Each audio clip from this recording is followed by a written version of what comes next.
The observatory was empty. Too empty. Mark called Claire's name until his throat went raw. No answer. Just the hum of electricity dying in the wires. Her flashlight still glowed on the floor. He picked it up. The handle was warm, like she had just been holding it seconds ago. But she was gone. Mark staggered to the wall. The words still burned there. He touched the letters. The stone was scorched. Real. Permanent. This wasn't a prank. This wasn't a game. The ghosts were pulling him deeper. Outside, the city slept. Unaware. Unprepared. Mark gripped the flashlight tighter. If Claire had been taken through the mirror, then the mirror wasn't just a relic. It was a doorway. And the spiral. It wasn't finished. Not yet. Because now, the spiral was moving inside him. He could feel it. Every heartbeat echoing. Every breath dragging. Like something was pulling him toward the other side. He had two choices.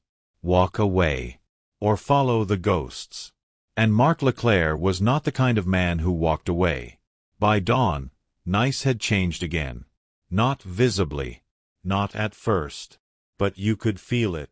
Like the city was holding its breath. The streets were too quiet.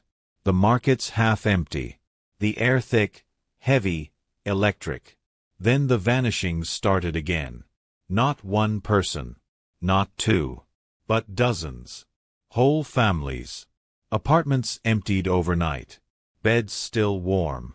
Coffee still brewing. Phones buzzing on tables with no one to answer. And in every room, the same mark. A spiral drawn on mirrors. On walls. On skin. The media panicked. National outlets descended on Nice. Helicopters buzzed overhead. But none of it mattered. Because the vanishings were spreading. From one block to another. From one district to another. Like a sickness. And every time it happened, Mark felt the pull inside him grow stronger. The ghosts weren't just criminals. They were harvesting. Building something. Preparing Nice for... what? Mark didn't know. But he knew this.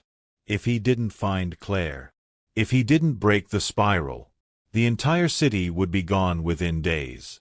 Mark sat in his car outside the observatory, hands gripping the wheel, eyes fixed on the horizon. He hadn't gone home.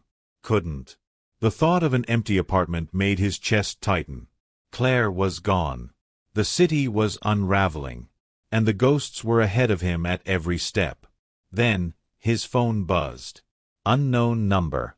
Again. He almost ignored it. Almost. But the screen froze. Glitched. Lines of static.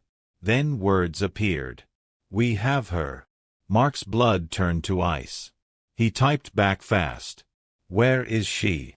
The reply came instantly. Follow the spiral. His hand shook. Why her? Why me? The typing dots appeared. Paused. Then a voice memo came through instead. Mark pressed play. It was Claire. Her voice strained, terrified, whispering. Mark, don't look in the mirror. Whatever you do, don't. The message cut off. Static swallowed her words. Mark's chest pounded. He replayed it 3 times. Each time, the fear in her voice grew sharper. She was alive. For now. And she was warning him. The ghosts wanted him to follow. But Claire was telling him not to. So, which was the trap? Mark slammed the phone onto the passenger seat. He didn't care. He was going after her.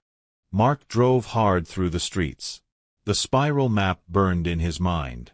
There were 2 points left. 2 more strikes before the circle closed.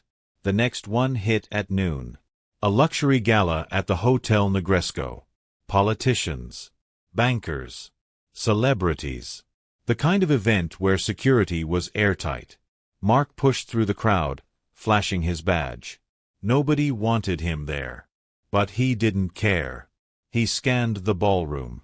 Every chandelier sparkled. Every dress glittered. Every laugh echoed off marble walls. And then, the shimmer. Near the stage. Like heat waves. Like bending glass. Mark's instincts screamed. He ran forward. But he was too late. The lights cut out. The music stopped. The crowd screamed. And when the backup power flickered on, the mayor's deputy was gone. Hundreds of witnesses. Dozens of cameras. No sign. No sound. No exit. Just his empty chair. And a spiral drawn in spilled champagne. Mark clenched his fists. The second-to-last point. One left. And then the city would fall. The city was holding its breath. Mark could feel it. Every street. Every shadow. The spiral had only one point left. One final strike before the ghosts completed whatever ritual they had started. And Mark knew where it would be. The center of Nice. Place Messina. The heart of the city. That night, the square was silent. No tourists. No crowds.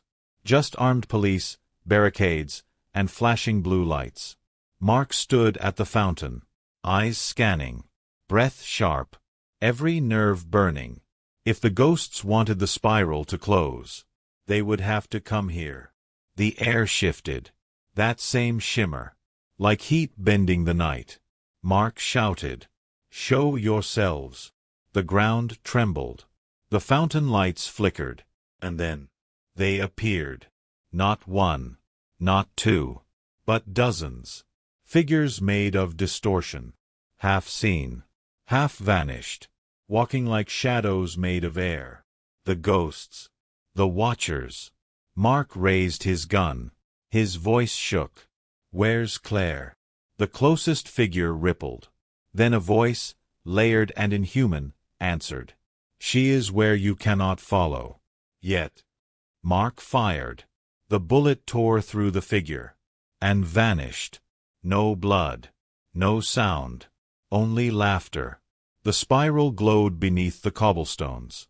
Lines spreading like fire. Completing. Mark dropped to his knees.